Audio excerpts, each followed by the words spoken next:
বিষয়টা এমন না যে বিশ্ববিদ্যালয় ফান্ডে টাকা নাই। বাজেট শূন্যতার যে পরিস্থিতি আমাদের সাথে করা হচ্ছে, এটাকে আমরা মনে করি তারা হয়তোবা চাচ্ছে ডাকসুকে অকার্যকর করে রাখার জন্য। গত বছরে যেখানে ডাকসুর বাজেট ছিল প্রায় 2 কোটি টাকার কাছাকাছি, সেখানে আজকে আমাদের ডাকসু নির্বাচন হয়ে গিয়ে 6 মাস হয়ে গিয়েছে। এই 6 মাসের মধ্যেও আমাদের প্রশাসন আমাদের হাতে একটা টাকাও দেয় নাই।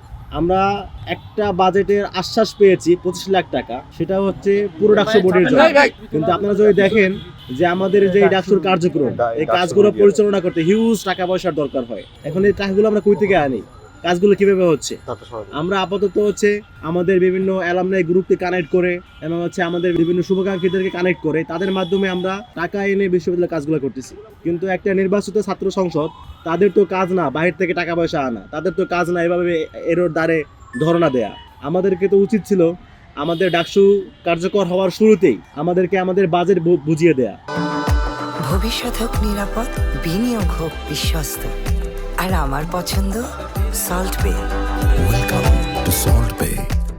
যাতে করে আমরা শিক্ষার্থীদেরকে যে ইশতেহার দিয়েছি সেই ইশতেহারগুলো ঠিক মতো সম্পন্ন করতে পারি। কিন্তু আজকে আমরা টাকার অভাবে অনেকগুলো কাজে করতে পারছি না, বা যেগুলো করতে পারছি সেগুলো দেখা যাচ্ছে একটা প্রোগ্রাম আমি অ্যারেঞ্জ করার জন্য যে সময়সীমা নির্ধারণ করছি, সেই সময়সীমার অনেকাংশই আমাদের ব্যয় হয়ে যাচ্ছে টাকা পয়সা স্পন্সর আনার জন্য। এখন এরকম করতে গেলে আমরা কাজ করতে পারতেছি না। তো বিশ্ববিদ্যালয় প্রশাসনের কাছে আমরা অনেকবার গিয়েছি, আপনারা দেখেছেন, এবং তাদেরকে নানাভাবে মৌখিকভাবে লিখিতভাবে বারবার জানানো হয়েছে, অত্যন্ত নিয়মতান্ত্রিক উপায় থেকে জানানো হয়েছে। এরপরে আমরা বারবার যাওয়ার ফলে আমাদেরকে মোবাক্ষাও দেওয়া হয়েছে, কিন্তু তারপরেও আমাদের বাজেট আমাদের হাতে পৌঁছে দেওয়া হয় নাই, বুঝিয়ে দেওয়া হয় নাই।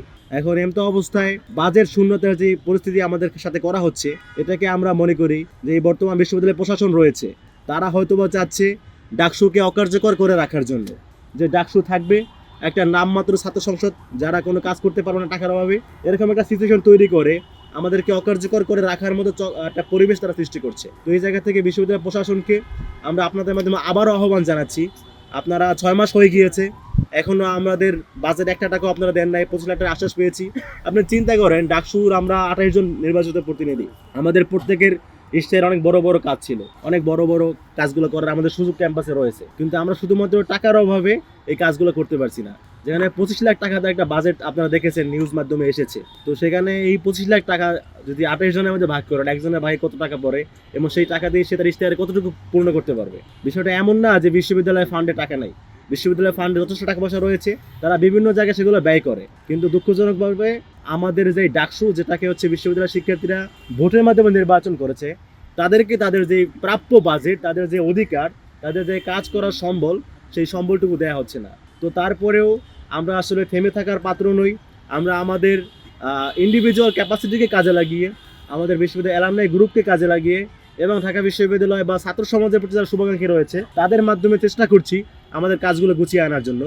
আপনারা জেনে আনন্দিত হবেন যে আমাদের যে ইশতেহার ছিল মোটামুটি সবারই বেশিরভাগ কাজ সম্পন্ন হয়ে গিয়েছে, এবং আমাদের ইশতেহারে এমন কোনো কাজ বাকি নাই যেটাকে আমরা এখনো টাচ করি না। আমরা প্রত্যেকটা কাজে হাত দিয়েছি, হয়তো কিছু কাজ প্রক্রিয়াধীন, কিন্তু বেশিরভাগ কাজ আমাদের সম্পন্ন হয়ে গিয়েছে।